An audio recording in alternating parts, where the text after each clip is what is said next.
Kahit bantayan mo pa, kung lolokohin ka, lolokohin ka. Meron tayong mga bagay sa buhay na kahit harangan tayo ng kahit ano, kahit marami pa ang magsabi sa atin, na wag natin ituloy. Tinutuloy natin. Ang mga bagay na ito ay minsan hindi kailangan pagplanuhan ng matagal. Hindi kailangan pag-isipan ng matagal. Basta gusto natin gawin. Yung moment na ito na yun, gagawin ko. Bahala na. Sa isip mo, matagal mo ng pinlano at hindi kailangan isulat. Kaya ginawa mo. Kaya tinuloy mo. Oo, may masasaktan. Alam mo naman yon. Actually, yun nga ang pumipigil sa'yo dati. Kaya hindi mo tinutuloy. Dahil kahit papaano, nakukonsensya ka. Pero, nung nakita mo na yung moment na yun na, naka-ready na. Again, hindi man nakasulat, nakalapag na ang mga gagawin mo.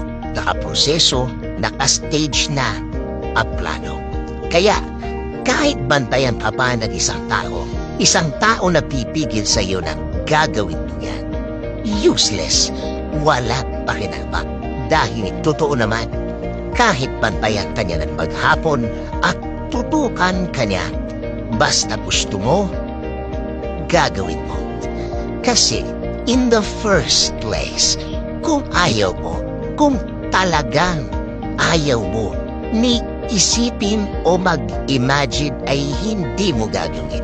Ulitin ko ha, kung ayaw mo, walang mangyayari. Kung ayaw mo, lalo na kapag ito ay mali. Oo, may mga pumipigil sa iyo ng kaunti. Nakukonsensya ka ng kaunti. Hindi mo gagawin. May pumipigil sa iyo. Hindi mag-grow yan kung hindi mo aalagaan. Sa isip mo yan. Lahat naman ng finifeed natin ay yung mga bagay na inaalagaan natin. Yung tinututukan natin, yung binibigyan natin ng oras, yung laman lagi ng isip natin. At minsan, ang mga palusot na naririnig mo sa mga taong nahuli, nabisto, nabuko ay hindi ko akalain na lalaki ang problema ng ganito. Gagrabe ng ganito. Na out of control ako. Mukhang ang linya nito ay gasgas na, gamit na, luma na. Mag-a-agree ka ba kung sasabihin kong hindi sa pagbabantayan, hindi sa minsan-minsan nasisita mo yan, kundi nasa tao yan. Kung ayaw niya, ayaw niya. Hindi niya gagawin yan at aalagaan sa pag-iisip. Oo naman, alam nila o alam niya kung ano ang kapakinabangan kapag di niya ginawa yan.